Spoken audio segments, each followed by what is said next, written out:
సిద్ధం సభల్లో వైఎస్ఆర్ కాంగ్రెస్ పార్టీ కార్యకర్తలకైతే జోష్ వచ్చింది. పార్టీ మీద అసంతృప్తితో రగిలిపోతూ ఉన్నారు చాలా రోజుల నుండి. ఎందుకయ్యా అంటే సాధారణంగా తెలుగుదేశం హయాంలో కార్యకర్తలు ఇష్టారాజ్యంగా అనుభవించగలిగారు. మద్యం, ఇసుక, అట్లాగే జన్మభూమి కమిటీల పేరుతో వాళ్లే పథకాలని డిక్టేట్ చేశారు. ఆ ఇంపాక్టే తెలుగుదేశం పార్టీకి మైనస్ అయింది. అంటే తెలుగుదేశం కార్యకర్త అయినా అయి ఉండాలి, తెలుగుదేశం సింపథైజర్ అయి ఉండాలి. వాళ్ళకి మాత్రమే ప్రయోజనాలు దక్కినాయి, మిగతా వాళ్ళకి దక్కలేదు. దాని ఫలితంగా జగన్ అధికారంలోకి వచ్చాక వాలంటీర్ వ్యవస్థ పెట్టి కార్యకర్తల జోక్యం లేకుండా నేరుగా ప్రజలకి పార్టీలకు అతీతంగా, కుల మత వర్ణ వర్గాలకు అతీతంగా సంక్షేమ పథకాలు అందిస్తూ వచ్చారు. దీంతో ఇక అసలు మా పాత్ర ఏంటి అన్నటువంటి ఫీలింగ్ చాలామందికి వచ్చింది.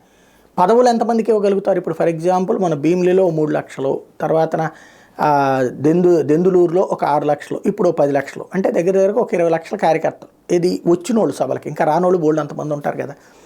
ప్రతి ఒక్కళ్ళకి అవకాశాలు దక్కుతాయా? లేదు. దక్కేటువంటి అవకాశాలు ఒక 10,000 మందికో ఏమో దక్కుంటాయి.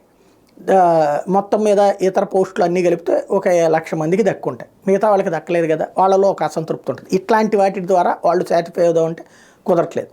ఈ అసంతృప్తిని చల్లార్చడం ఎలా అన్నటువంటిదే ఈ మధ్యన ఎమ్మెల్యేల మార్పులో కూడా అదొక కారణం. ఎందుకంటే ఆ ఎమ్మెల్యేలు మాకే పని చేసి పెట్టట్లేదని ఆయా కార్యకర్తలకు ఉన్న అసంతృప్తిని చల్లార్చడానికి ఏకంగా ఎమ్మెల్యేనే మార్చేసినటువంటి పరిస్థితులు.